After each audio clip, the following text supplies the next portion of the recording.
오늘 우리들에게 주시는 하나님의 말씀은 야고보서 5장 13절부터 16절까지 말씀입니다. 자, 조금 전에도 광고 드렸지만 여러분들 이번 한 주간 이 묵상집을 가지고 말씀과 주제 찬양을 꼭 가슴에 안고 이렇게 사셨으면 좋겠습니다.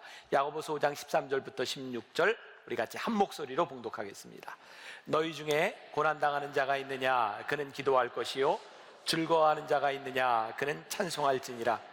너희 중에 병든 자가 있느냐? 그는 교회의 장로들을 청할 것이요 그들은 주의 이름으로 기름을 받으며 그를 위하여 기도할지니라. 믿음의 기도는 병든 자를 구원하리니 주께서 그를 일으키시리라. 혹시 죄를 범하였을지라도 사하심을 받으리라. 그러므로 너희 죄를 서로 고백하며 병이 낫기를 위하여 서로 기도하라. 의인의 간구는 역사하는 힘이 큼이니라. 아멘. 오늘은 회복하는 능력의 치유 기도, 이런 제목으로 말씀을 나누려고 합니다. 저는 하나님께서 우리들에게 기도를 이렇게 시키시는 때가 있다고 생각해요.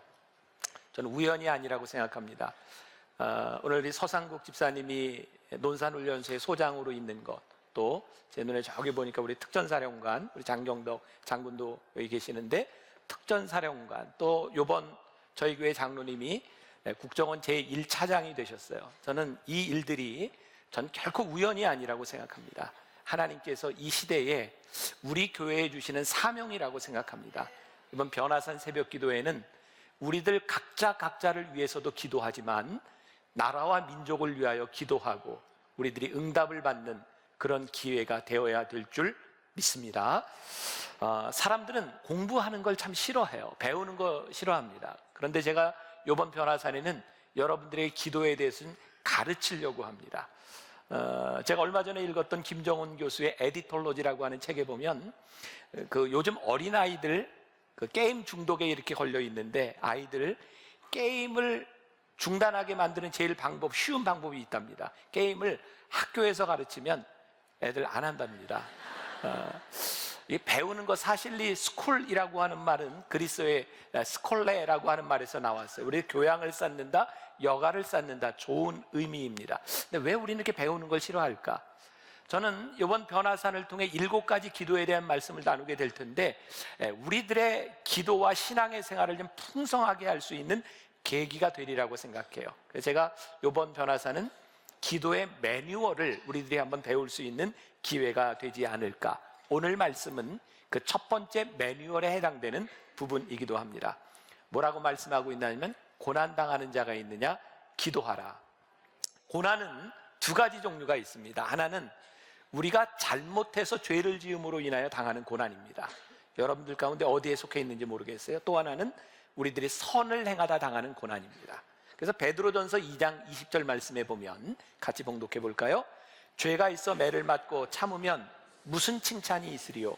그러나 선을 행함으로 고난을 받고 참으면 이는 하나님 앞에 아름다우니라. 죄로 고난을 당할 수도 있지만 선을 행하며 고난을 당할 때 우리들이 하나님 앞에 칭찬을 받을 수 있구나.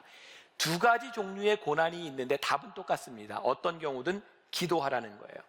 죄로 인하여 고난을 받을 때 우리들이 기도하면 우리의 죄를 보게 됩니다. 그래서 회개할 수 있어요. 요한일서 1장 9절에 보면 만일 우리가 우리 죄를 자백하면 그는 미쁘시고 의로우사 우리 죄를 사하시며 우리를 모든 불의에서 깨끗하게 하실 것이요. 그러니까 죄로 인하여 우리들이 고난을 당할 때 기도하면 회개하게 됩니다. 고난의 문제에서부터 우리들이 풀려나게 되는 것이죠. 시편 50편 15절에 보면 환난 날에 나를 부르라 내가 너를 건지리니 내가 나를 영화롭게 하리라. 그러니까 우리들이 환난 날에 기도할 때 고난을 통하여 하나님이 우리를 영화롭게 하신다는 거예요. 요즘 기도 제목이 오는 걸 보면서 그리고 어제 저녁에는 저에게 누군지 모르겠어요. 기도를 정말 힘든 기도를 한 사람의 기도 제목입니다. 이렇게 써서 저에게 주었어요. 보면서 제 마음이 너무너무 아팠어요. 왜냐하면 제가 해결할 수 있는 문제가 아니에요. 그리고 요즘 저에게 기도 부탁을 하는 사람들의 기도를 들으면 제가 상담으로 해결할 수 있는 문제들이 아니에요. 하나님께서 이런 기도 제목을 주신 이유는 이 사람들을 통하여 하나님을 만나도록 하나님께서 이들에게 기회를 주셨구나. 내가 해결할 수 있는 문제가 아니라 하나님이 만나시기를 원하시는구나 라는 마음을 가지고 저는 오늘 새벽도 어머니 기도실에서 기도하고 이 자리에 올라왔어요. 많이 알려진 이야기입니다. 여러분 아실 거예요. 홀리데이인이라고 하는 호텔을 창업한 캐먼스 윌슨이라는 사람이 있어요. 그는 평범한 직장 생활을 하던 사람이었습니다. 어느 날 직장에 갔는데 책상 위에 해고 통지서가 써 있었어요. 그는 분노했어요. 내가 무엇을 잘못했는데.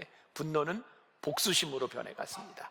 분노와 복수심은 그를 페인으로 만들었어요. 그리고 아내에게 이렇게, 여보, 나는 죽고 싶어. 내가 노력을 다 해봤지만 나는 아무것도 되는 일이 없어. 그때 신앙인이었던 아내가 남편에게 이렇게 말을 합니다. 여보, 당신이 시도하지 않은 것 한 가지가 있어. 당신이 이 상황과 문제를 가지고 진지하게 하나님께 기도해 본 적이 없잖아. 아내와 함께 캐먼스는 기도하기 시작합니다. 그리고 진지한 기도 가운데 그의 분노는 사라졌고 패배의식도 사라졌고 그는 용기를 내서 그의 집을 담보로 건축업을 하기 시작했어요. 건축업이 잘 되기 시작하면서 출장을 다니게 되었는데 그의 마음속에 거룩한 분노가 생긴 거죠. 아니, 거룩한 불만이 생긴 거죠. 가는 곳마다 호텔들이 너무 지저분하고 비싼 거예요. 하나님께 기도하기 시작했습니다. 하나님, 가정 같은 곳, 깨끗하고 싼 호텔을 만들 수 없을까요? 그의 거룩한 불만족이 홀리데이인이라고 하는 유명한 체인을 만들게 됩니다. 저는 그 사람 어떤 특별한 사람의 이야기라고 생각하지 않습니다. 오늘 기도의 매뉴얼은 우리들이 고난과 절망 가운데서 우리들이 기도할 때에 하나님께서 우리들에게 주시는 응답, 그리고 하나님과 우리들이 함께 기도할 때에 이 기도에 기술이 좀 필요하다고 생각해요. 누구나 기도할 수 있어요. 어떻게 하든지 기도할 수 있어요. 그러나 우리가 더 잘할 수 있어요. 이번 변화산 기도회는 이런 기도의 매뉴얼을 배우는 가장 좋은 장소가 되리라고 믿습니다. 변화산에 나와야 될까요? 안 나와도 될까요? 나와야 될 것 같아요.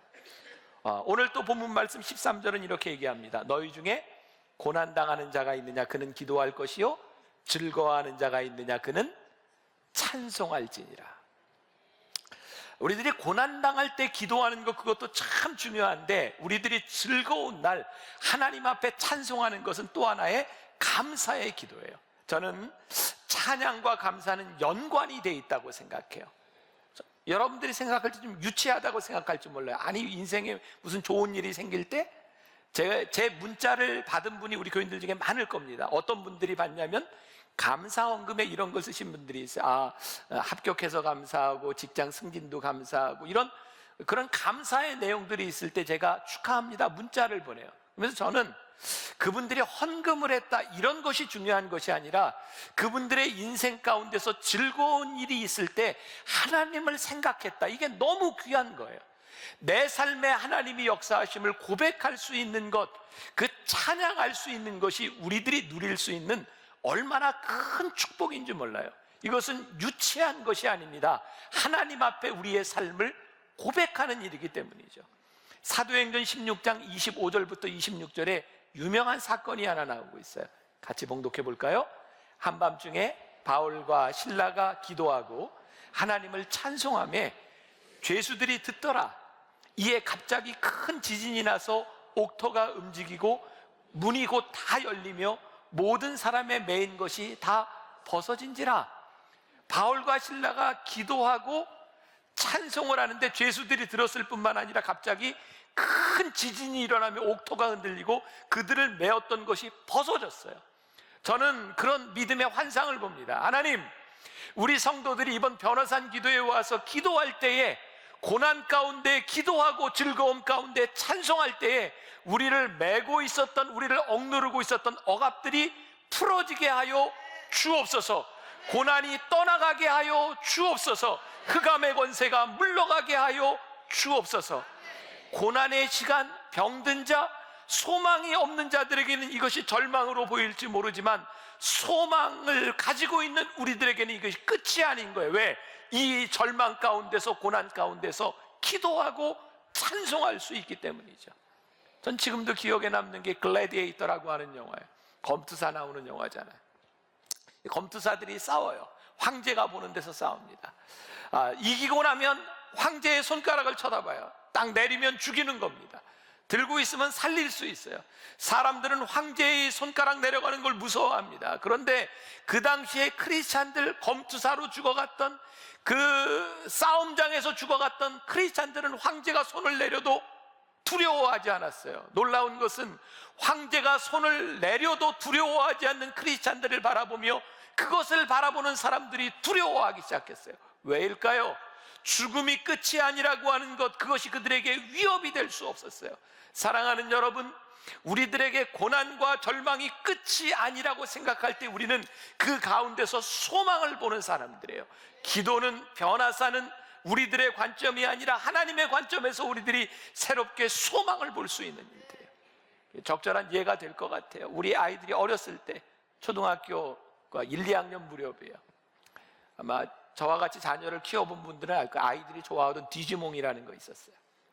디지몽이라고 하는 그 캐릭터를 이렇게 게임기를 가지고 이렇게 먹이고 키우고 하는 거예요. 근데 어느 날 아침에 우리 애들이 싸우기 시작했어요. 아들하고 딸하고 하나밖에 없기 때문에 누구라고 얘기는 못 하겠어요.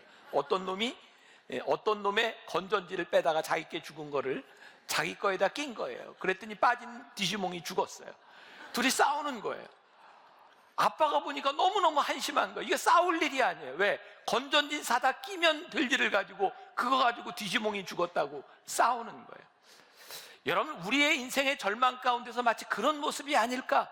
우리를 지으신 하나님께서, 창조주 하나님께서 우리를 바라보시면서 얘들아, 그게 네가 절망 가운데 빠질 일이니?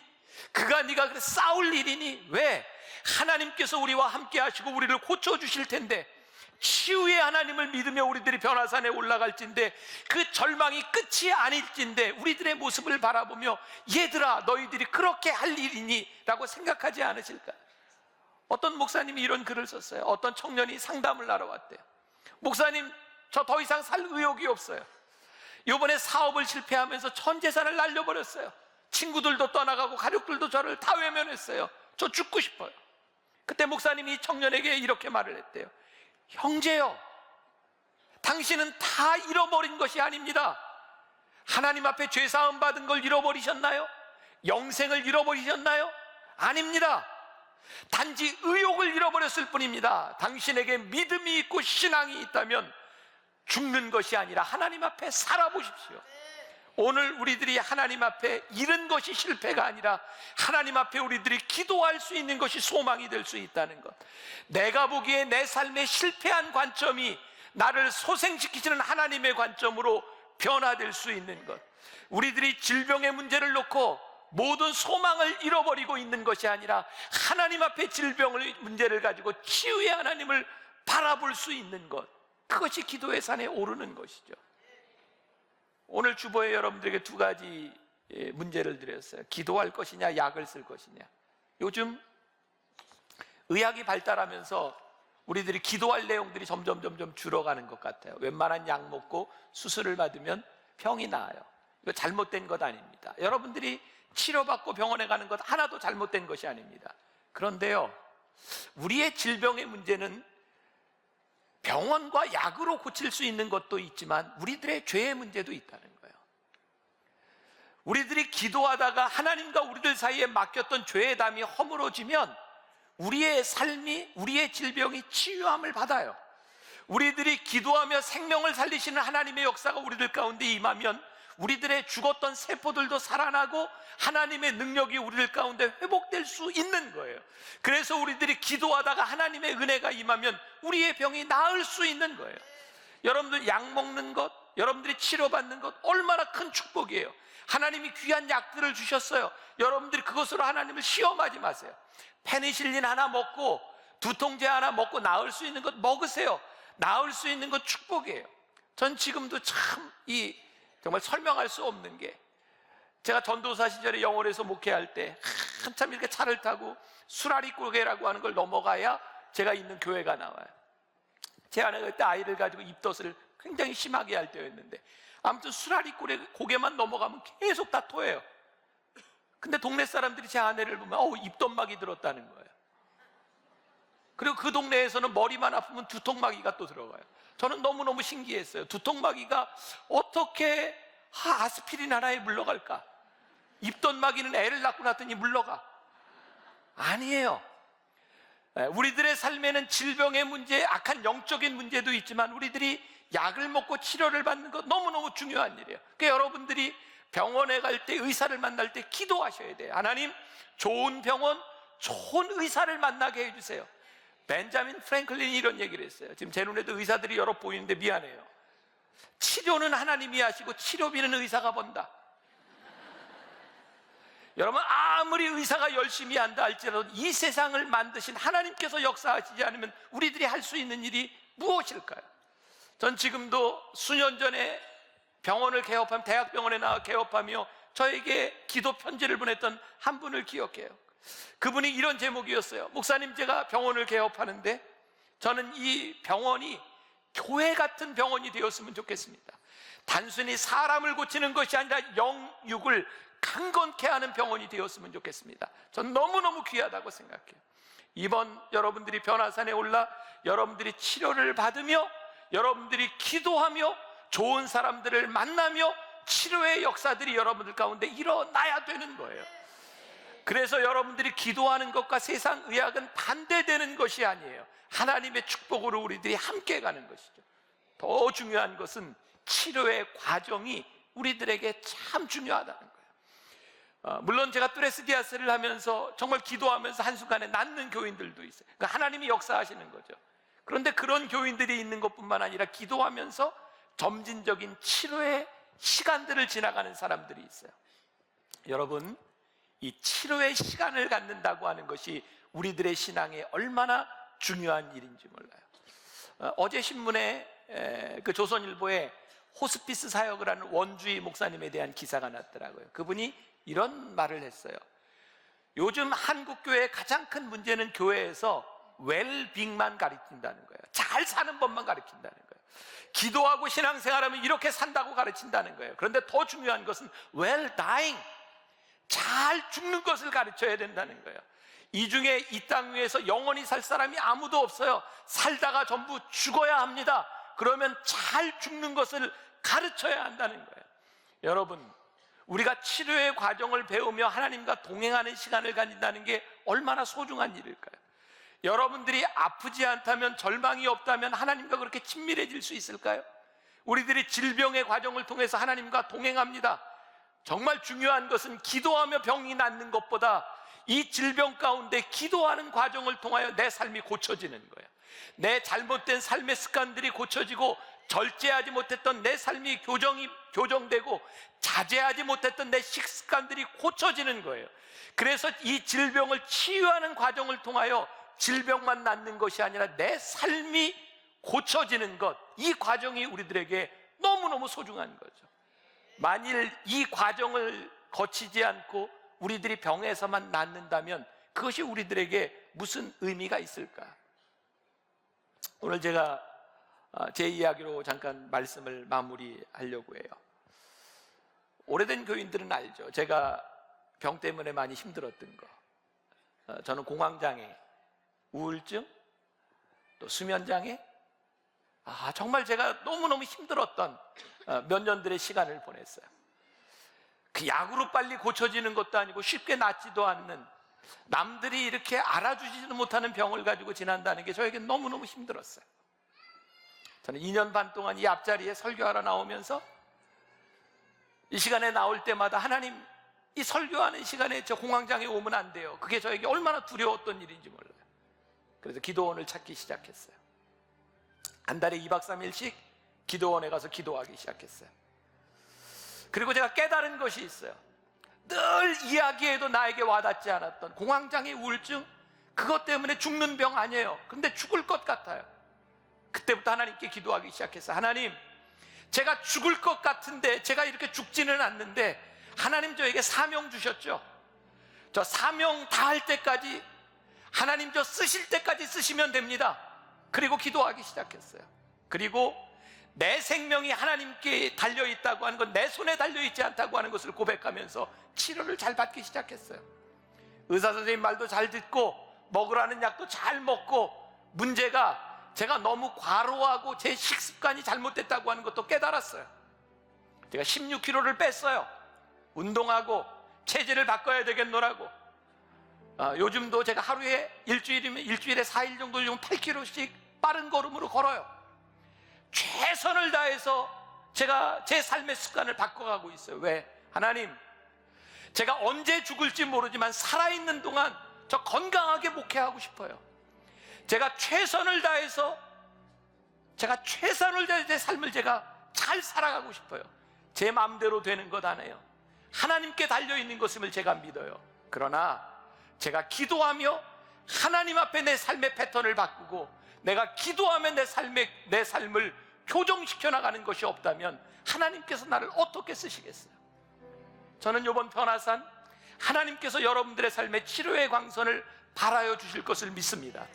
더 놀라운 것은 이 과정을 통하여 여러분들이 기도하며 여러분들의 삶에 잘못됐던 습관들이 고쳐질 수 있기를 간절히 소원합니다.